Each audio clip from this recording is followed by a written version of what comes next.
Hello everybody. Today we're going to be talking about an interview Guild Wars 2 Guru held with ArenaNet developer Johnathan Sharp on SPvP in particular. They had their state of the game discussion that included a bunch of professional Guild Wars 2 players and their discussion on SPvP in general, what they need to be working on, and what they're hoping to look forward to.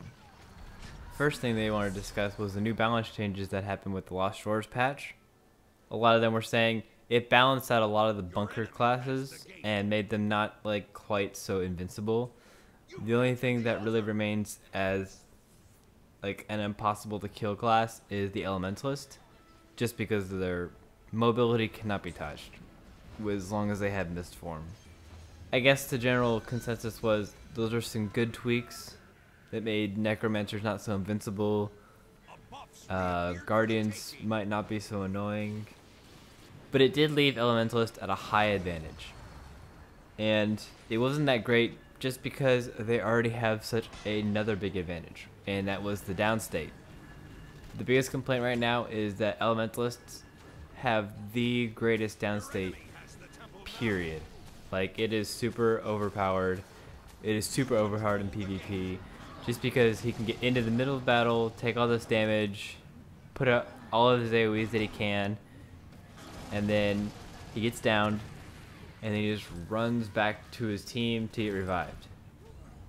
Instantly. Nothing the other team can do about that. It's just how it works. Pretty OP compared to classes that can't do much if the other team has stability or invisibility where they don't see it coming and just get stomped either way. A big part of the conversation was how are people going to come into this game, get their hands on it, and get a grasp of what they're really supposed to be doing in this game, compared to the professional balance where people know how to combat certain elements and they find it balanced, and they find those certain things balanced already. Their main example was the warrior.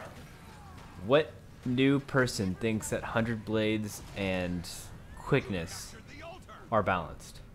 Seriously.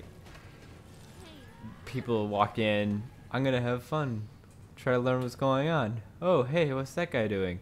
Boom, dead. How is that not overpowered? They need to nerf that right now. And it's those things where where it looks overwhelming to you right off the bat. And so they're trying to think of ways to balance it so that people starting out don't feel so overwhelmed, but make it interesting enough for competitive play, and I don't think that's possible. I mean, you have to take League of Legends as an example. How hard is that learning curve starting out at League of Legends? It sucks. One, you're most likely not playing against people at your own skill level, even though you're on a level 0 account.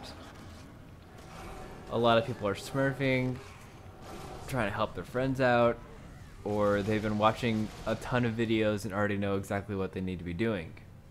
And so when you start out, it's fun to see people start League of Legends because they push their character into the lane, they attack minions, or they go straight for the champions all the time, and they don't know how to switch between the two, or they don't know how to use abilities at all. They just auto attack everything forever, and they don't realize how powerful they are with anything else. And it's really sad. That's the fun of being a new person. You're going to look ridiculously stupid, but that's kind of the point. The point is that you come into this and you get stomped, and you're wondering how are people having fun, and it requires work, it requires research, it requires asking people what's going on. And I think Guild Wars 2 is better than League of Legends in that sense, because there's another part to the game where you're actually able to learn your character. There's an open community because it's not just matchmaking. It's not just a game of matchmaking, where there's hubs and the rest of the game where you can ask people, how do I improve on this? How do I become better at this? I don't know. Honestly, I think it's easier for new people to get started in Guild Wars 2 just because shorter, more carefree, and not 105 champions to memorize. Really, they just need a general idea of what each profession can do, or what all possible things they can do, and learn how to work with that. You don't really have to realize that, oh, this guardian's using these utility skills.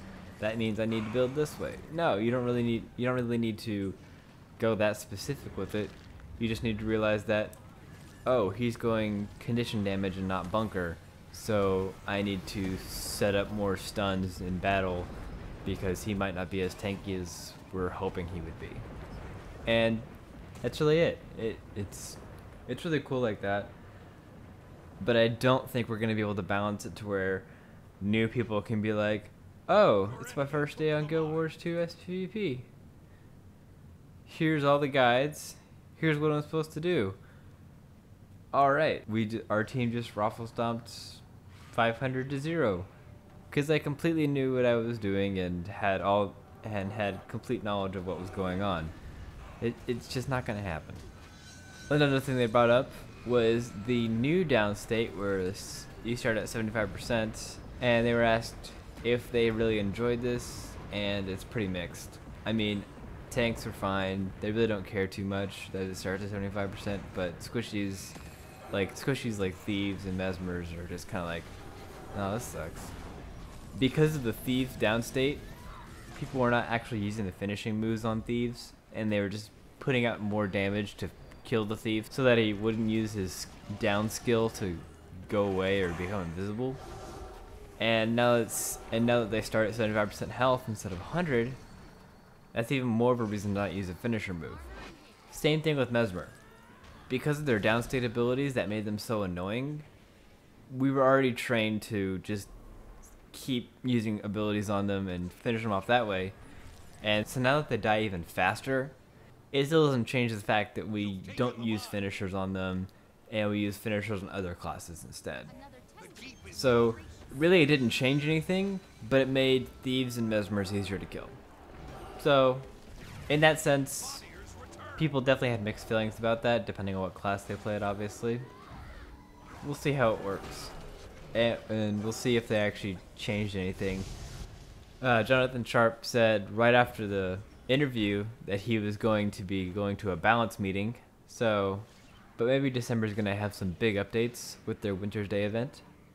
Stuff to look forward to, I guess. And now, the final question that needed to be answered. When are we gonna get private servers, and when are we gonna get good matchmaking and like the real format of PvP that we've been looking for? And the answer is sometime soon. Johnathan Sharp clarified that there is a bigger team than 2 people working on the PvP content, that they're trying to get stuff ready for the update, but a lot of it's already done. It just needs to be tested and all made perfect before it's released. That's one thing they realized from their last patch that they definitely need to work on, is making sure that the patch is perfect for what it's supposed to do.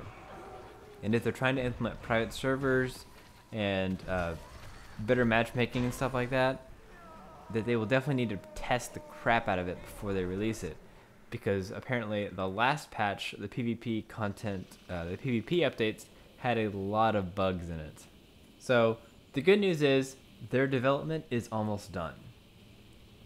Bad news is it still might be a month or 2 before we actually see it.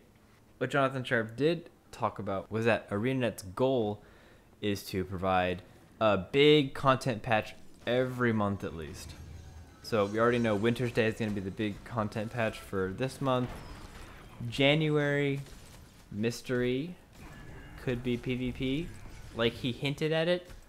So we might see something in January. February has already been confirmed to be a World v World update, as posted by a Game Breakers interview with Colin Johansson yesterday. So either we're seeing a PvP update coming January, or we're seeing it coming March. So hope for the best, I guess. And since it's already in testing, it's possible. It could be a great new year. But really, I'm just happy it's coming out. If you look at my videos 3 months ago, I said from the beginning we weren't going to see this stuff until February. And they're getting it done by January, so I'm actually impressed. And if they get it done by March, whatever. Still exactly what I had planned. So definitely this is a time to start practicing again. Get your skills back up because that patch is coming sometime. And I'm really happy to see that professional teams get excited for this again. And hopefully that'll bring a lot more people into PvP. So that's it for this video. I hope you guys enjoyed the news I finally got to bring you. If you liked the video, feel free to click the like and subscribe buttons below, and I'll see you next time.